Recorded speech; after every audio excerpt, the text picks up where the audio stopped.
Assalamu alaikum. We are discussing about electrophoresis, its principle and its types, and then we will discuss about its applications. कल मैंने आपको यहाँ से इसकी कुछ टाइप्स के बारे में बताया था, इसकी डेफिनेशन के बारे में बताया था। आज हम फर्दर इसकी कुछ टाइप्स के नेम्स देखते हैं, जिसके अंदर एग्रोस जेल इलेक्ट्रोफोरेसिस आती है, पॉलीएक्राइल अमाइड जेल इलेक्ट्रोफोरेसिस आती है, जिसको पेज भी कहा जाता है, sodium dodecyl sulphate एक्राइल amide gel electrophoresis, जिसको SDS पेज भी कहा जाता है, 2 dimensional poly एक्राइल amide gel electrophoresis, जिसको 2D पेज भी कहा जाता है, पल्स फीड जेल इलेक्ट्रोफोरेसिस, जिसको PFGE भी कहा जाता है, capillary gel electrophoresis stands for CGE, and disc electrophoresis for proteins. तो आपने जो कल इसकी टाइप्स पढ़ी थी, साथ में आप इन टाइप्स के नेम्स भी ऐड कर सकते हैं। तो ये इसकी सारी टाइप्स हो गई। देन उसके बाद हमने जेल इलेक्ट्रोफोरेसिस का प्रोसीजर कल के लेक्चर में देखा था। आज हम नेक्स्ट इसकी एक और टाइप का प्रोसीजर देखेंगे और इसका एक टाइप का बेसिक प्रिंसिपल भी पढ़ेंगे।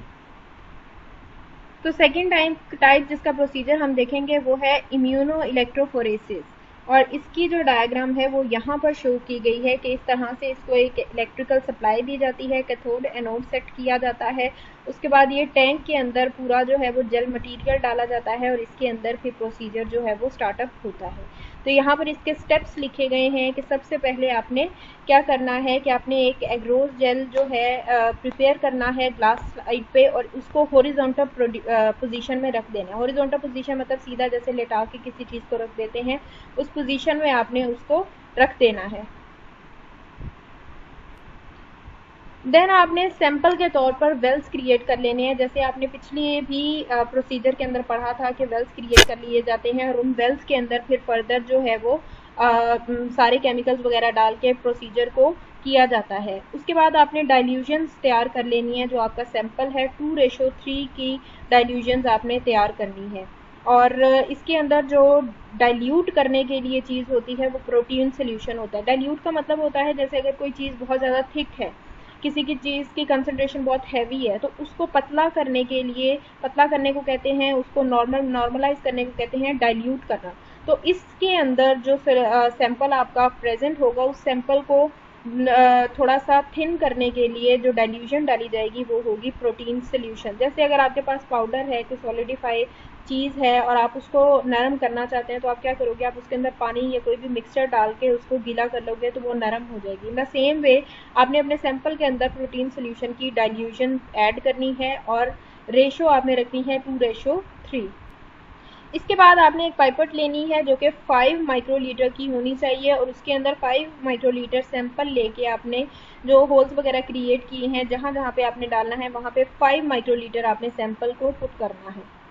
इसके बाद आपने जो जेल तैयार किया है उस जेल को आपने इलेक्ट्रोफोरेसिस चैम्बर के अंदर डाल देना है, और आपने इस चीज़ का ध्यान रखना है कि जिस साइड पे आपकी कैथोड आ रहा है उस साइड पे आप अपने सैंपल को रखें। मींस कैथोड एनोड 2 साइड्स हैं, तो आपने उसकी पोजीशन इस तरह से मेंटेन करनी है कि वो कैथोड की साइड पे ज़्यादा जो है वो हो। उसके बाद आप इलेक्ट्रोफोरेसिस 20 मिनट्स के लिए लगाना है ये प्रोसीजर, और जो इसका वोल्टेज होगा वो होगा 100 वोल्ट्स। इसके बाद आपने एंटी सीरम 20 माइक्रोलीटर लेना है और इसको इंक्यूबेशन के लिए इंक्यूबेटर के अंदर रख देना है 8 to 20 आवर्स के लिए रूम टेम्परेचर पे। उसके बाद आपने एग्रोस जेल लेना है और उसको एक सेलाइन सोल्यूशन के अंदर 10 मिनट्स के लिए सोक कर देना है। उसके बाद इसको ड्राई कर लेना है और फिर इसको 2 दफ़ा वॉश कर लेना है। और जब आपने वॉशिंग करनी है तो आपने ध्यान रखना है कि वाटर जो है वो बिल्कुल ही प्योर वाटर हो, डिस्टिल्ड वाटर हो, नॉर्मल टैप वाटर आपने यूज़ नहीं करना। इसके बाद आपने सोल्यूशन को, जो आपका जेल है, उसको ड्राई कर लेना है और टेम्परेचर जो है वो 70 डिग्री से नीचे रहना चाहिए, और फिर इसको 3 मिनट के लिए प्रोटीन के सोल्यूशन के अंदर स्टेन कर लेना है। स्टेन का मतलब होता है कि उसके ऊपर कलर आ जाएगा, प्रोटीन की वजह से जो कलर होगा वो स्टेन होके उस आपके जो आपकी सैंपल है उसके ऊपर आ जाएगा। जब स्टेनिंग हो जाएगी उसके बाद आपने उसको डी कलराइज करना है, डी स्टेन करना है, ताकि जो भी कलर उसके ऊपर चढ़ा था वो फिर से उतर जाए। और ये आपने डी स्टेनिंग के लिए 5 मिनट के लिए सोल्यूशन के अंदर रखना है, ताकि जो भी कलर आपके सैंपल के ऊपर आया है वो हट सके। उसके बाद आपने जब आपका सैंपल ड्राई हो जाए, जेल ड्राई हो जाए, तो आपने उसके रिजल्ट्स जो हैं उसको फाइंड आउट कर लेना है। और ये सारे का सारा प्रोसीजर जो है ये इस डायग्राम के थ्रू आप देख सकते हैं। इसी के ये टैंक है, इसी के अंदर ये सारा प्रोसीजर होता है, यहीं से इसको वोल्टेज जो है वो सप्लाई किया जाता है। देन नेक्स्ट हम मूव करते हैं एग्रोस जेल इलेक्ट्रोफोरेसिस। इसका एक सिंपल सा प्रिंसिपल दिया गया है। इसके प्रिंसिपल में ये है कि ये एक हॉरिजॉन्टल जेल इलेक्ट्रोफोरेसिस है, और इसका प्रिंसिपल ये होता है कि जो जितने भी मॉलिक्यूल इसके अंदर प्रेजेंट होते हैं उनके साइज, शेप और चार्जेस की बेस पे either they are positively charge और नेगेटिवली चार्ज, उनको एक दूसरे से सेपरेट आउट किया जाता है। उसके बाद पार्टिकल्स की मूवमेंट देखने के लिए और किस तरह से वो बिहेव कर रहे हैं, इन सब चीज़ों को नोटिस करने के लिए लोडिंग डाई इसके अंदर ऐड किया जाता है। तो ये एग्रोस जेल इलेक्ट्रोफोरेसिस का सिंपल सा प्रिंसिपल है, जो कि ये टाइप आपने ऊपर पढ़ी है। देन हम मूव करते हैं एप्लीकेशंस ऑफ जेल इलेक्ट्रोफोरेसिस। तो इसकी जो इलेक्ट्रोफोरेसिस है, इसकी अगर आप एप्लीकेशंस देखो कि क्या क्या हैं, इन एप्लीकेशंस को जब आपने लिखना है तो ओवरऑल करके लिखना है, कोई एक आपने इसमें नाम स्पेसिफाई नहीं करना। ओवरऑल इलेक्ट्रोफोरेसिस की अपनी एप्लीकेशंस ये लिखनी है कि ये लैब्स वगैरह में जितने भी मैक्रो मॉलिक्यूल्स होते हैं उनको एक दूसरे से सेपरेट आउट करने के लिए मैक्रो मॉलिक्यूल्स की साइज की बेस पे आप उनको सेपरेट आउट करते हो, उनके बारे में स्टडी करते हो with the help of electrophoresis. इसके अलावा डिफरेंट एंटीबायोटिक टेस्टिंग के लिए ये प्रोसीजर यूज़ होता है, डीएनए एनालिसिस के लिए इसको यूज़ किया जाता है, वैक्सीन टेस्टिंग के लिए यूज़ होता है। इसके अलावा प्रोटीन और एंटीबॉडीज़ के डिफरेंट एनालिसिस के लिए इलेक्ट्रोफोरेसिस का प्रोसीजर यूज़ किया जा सकता है। डीएनए को सेपरेट किया जा सकता है with the help of electrophoresis. और इसके जो स्टेप्स होते हैं वो इस तरह से होते हैं कि जेनेटिक्स के अंदर आपने देखा होगा मॉलिक्यूलर मार्कर्स प्रेजेंट होते हैं जिसकी बेस पे आप किसी भी चीज़ को स्टडी करते हो। तो आपने इसके जब डीएनए को सेपरेट आउट करना है, ये डीएनए वाले के स्टेप्स यहाँ पर बताए गए हैं कि आपने इसके मॉलिक्यूलर मार्कर जो होते हैं, इंडिविजुअल प्लांट्स के अंदर डिफरेंट जीनोटाइप्स होते हैं तो उनको स्टडी करने के लिए इसकी हेल्प लेते हो।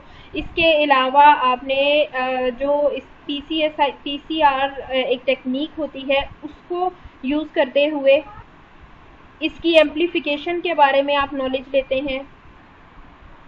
एम्प्लीफिकेशन इस चीज़ को करता है कि इसके बारे में डिटेल स्टडी आप कर सकते हो। इसके बाद आप डीएनए जो भी डीएनए स्टडी कर रहे हैं उसकी डिफरेंट क्वालिटीज़, उसकी जीनोमिक क्वालिटीज़ के बारे में स्टडी कर सकते हो। इसके अलावा डीएनए के डिफरेंट बैंड्स, अगर कोई स्पेसिफिक बैंड है उसको आप रिपीट करना चाहते हो, उसको जो है उस बैंड का नंबर इंक्रीज़ करना चाहते हो, उसके डिफरेंट क्लोन्स बनाना चाहते हो, तो वो सारे के सारा चीज़ें जो हैं वो आप सेपरेट आउट इन इलेक्ट्रोफोरेसिस के थ्रू करके जिस बैंड को आप नेक्स्ट डिवाइड करवाना चाहते हो उसको एक प्रोसेस के थ्रू सेपरेट आउट करके फिर उसकी आगे डिवीजन आप करवा सकते हैं।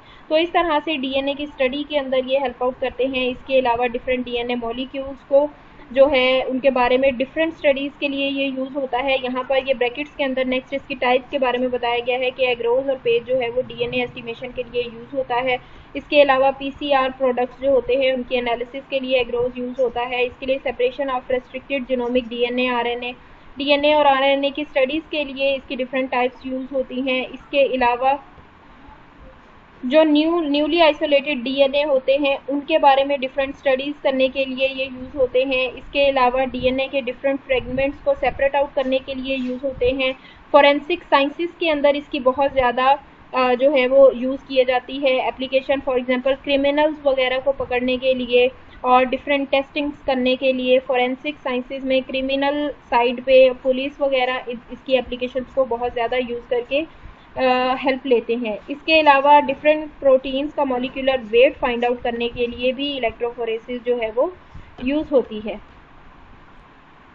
इसके अलावा ये जो सेपरेट से आपको नोट्स दिए गए थे इसके अंदर कुछ एप्लीकेशंस दी गई हैं कि ये नाइट्रोजन बेसिस के सीक्वेंस डिटरमिन करने के लिए और इंसर्शन और डिलीशन, जो जैसे कि आप डीएनए की स्टडी में देखते हैं कि कुछ सीक्वेंस ऐड किए जाते हैं, कुछ डिलीट किए जाते हैं, तो उनका कितना साइज़ होना चाहिए, कितना अप्रोप्रिएट है, उन चीज़ों को डिटरमिन करने के लिए पॉइंट म्यूटेशंस, कहीं पर भी अगर किसी के अंदर एबनॉर्मेलिटी, किसी भी चीज़ के अंदर, किसी भी ऑर्गेनिज्म के अंदर एबनॉर्मेलिटी तब आती है जब उसकी बॉडी के अंदर कोई म्यूटेशन म्यूटेशन हो जाती है, कोई चेंज आ जाता है। तो म्यूटेशंस को फाइंड आउट करने के लिए इसके अलावा डिफरेंट अलील्स जो एक ही लोकस के ऊपर प्रेजेंट होती हैं, जैसे कि जेनेटिक्स के अंदर आपने पढ़ा होगा कि क्रोमोसोम वगैरह प्रेजेंट होते हैं, वहाँ पर एक स्पेसिफिक जगह पे डिफरेंट क्रोमोसोम प्रेजेंट होते हैं। तो डिफरेंट साइज की अलील्स अगर एक ही लोकस पे प्रेजेंट हो तो उनको एक दूसरे से सेपरेट आउट करने के लिए ये यूज़ होता है। डीएनए सीक्वेंसिंग के लिए होता है और डीएनए की सैंपल्स की क्वालिटी और क्वांटिटी को डिटरमिन करने के लिए यूज़ होता है। तो इस तरह करके इसकी डिफरेंट एप्लीकेशंस हैं। ब्लोटिंग एक टेक्निक होती है जिसके अंदर डीएनए और आरएनए को किसी स्पेसिफिक जगह पर ट्रांसफ़र किया जाता है। तो इस टेक्निक में भी ये हेल्प आउट करता है। इसके अलावा डीएनए का साइज़ डिटरमिन करने के लिए डीएनए को डिफरेंट लेडर्स के साथ कंपेयर करके उसका साइज़ फाइंड आउट करने में हेल्प आउट करता है। मेडिकल रिसर्चेस के अंदर यूज़ होता है। फोरेंसिक लैब्स के अंदर जैसे क्रिमिनल इन्वेस्टिगेशंस के लिए यूज़ होता है, जैसे ब्लड, स्लाइवा, हेयर, नेल की किसी भी चीज़ से जो है वो फोरेंसिक्स टेस्टिंग की जा सकती है। और पैटर्निटी टेस्ट जैसे किसी के अगर पेरेंट्स के बारे में, उसकी फैमिली के बारे में फाइंड आउट करना हो तो वो भी, उसमें भी ये हेल्प आउट करता है। इसके अलावा प्रोटीन्स की डिफरेंट स्टडीज़ के लिए मेडिकल रिसर्च में, एग्रीकल्चर टेस्टिंग में और डिफरेंट जो रिसर्चेज यूज़ होती हैं, फिंगरप्रिंटिंग वगैरह, सबके अंदर ये हेल्प आउट करता है। प्रोटीन के डिफरेंट सैंपल्स को एक दूसरे से सेपरेट आउट करने के लिए, किसी एक मिक्सचर के अंदर किसी स्पेसिफिक प्रोटीन को सेपरेट आउट करने के लिए इसकी डिफरेंट एप्लीकेशंस जो हैं वो यूज़ होती हैं। यहाँ पर एक वर्ड यूज़ हुआ है प्रोटियोमिक, उसका मतलब होता है प्रोटीन से रिलेटेड स्टडी। तो आप इसको सिंप्लीफाई करके ये जो प्रोटीन से रिलेटेड स्टेप्स हैं उनको सिंप्लीफाई कर सकते हैं कि it is helpful in study of proteins. तो और इस तरह करके आप प्रोटीन वाला पॉइंट को सिंप्लीफाई कर सकते हैं। और जेनेटिक्स में और फोरेंसिक लैब्स में, मॉलिक्यूलर बायोलॉजी में, डिफरेंट चीज़ों में, ये डिफरेंट फील्ड्स में हेल्प आउट करता है। तो ये है आपका इलेक्ट्रोफोरेसिस का टॉपिक, जिसके अंदर आपने इसकी डिफरेंट टाइप्स देखी, इसका प्रिंसिपल देखा, प्रोसीजर आपने दो अलग टाइप्स के देखे, उसके बाद आपने इसकी एप्लीकेशंस देखी।